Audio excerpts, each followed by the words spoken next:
everyone. For those who don't know me, I'm Sarah. I'm one of the greenhouse instructors. I'm really excited today to take you on a walk around the Denny Farrell Riverbank State Park's community garden here. So all of these beds are cultivated and cared for by community members here in the Upper West Side. And so let's take a walk and see what they have growing.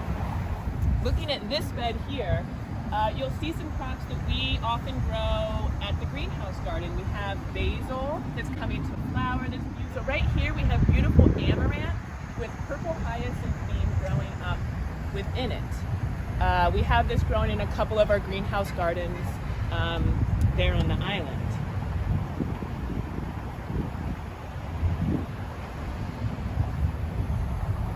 Aren't the colors beautiful? We also have some pineapple sage and something that I cannot name. If one of y'all can name this, you get extra credit and an extra sticker on your next certificate. Truth. This here is Hilda Cruz, the director of the Greenhouse Program. Many of you recognize her from the island, helping identify this beautiful purple flower here. It's also a sage, but I don't know which sage it is. Hello everyone. Sorry. Hey, the beauty of horticulture, there's always something to learn. Yes. And something to research.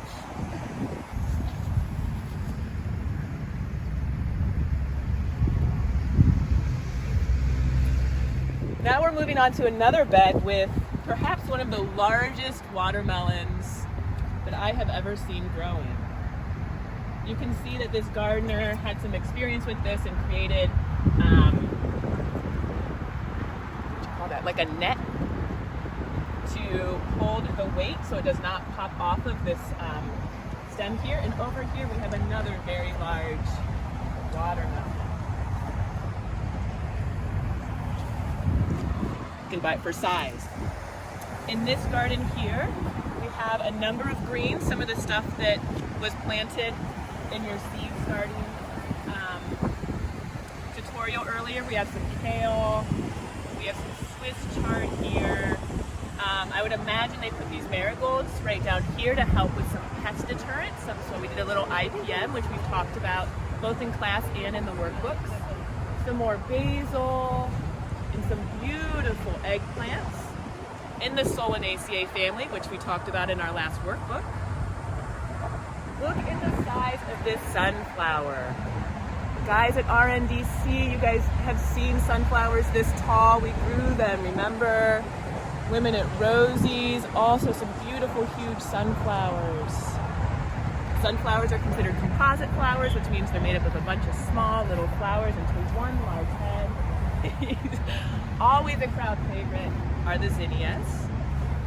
We've missed these this year, but look, now we can enjoy them.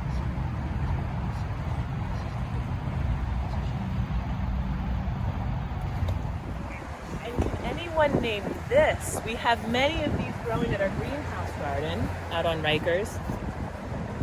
Not quite ripe, but a huge fig tree. All right, and then we have a sunflower bed, a lot of sunflowers. The botanical name is Helianthus, and you can see the bees working hard.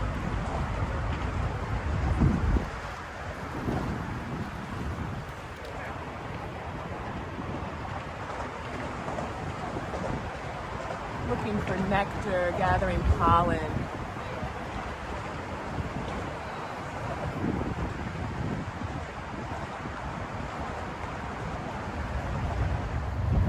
Check out this sunflower. So for some, I'm 5'10". So what is that? It's like 10 foot, no? It's like a 10-foot sunflower. That's impressive. And if we think, when we're talking about seeds, and that tiny sunflower seed that we often are eating is this entire plant. Incredible. The amount of life or potential in a seed. really fun taking this short garden walk video, and you'll be seeing more of this garden and more of your horticulture instructors in the future.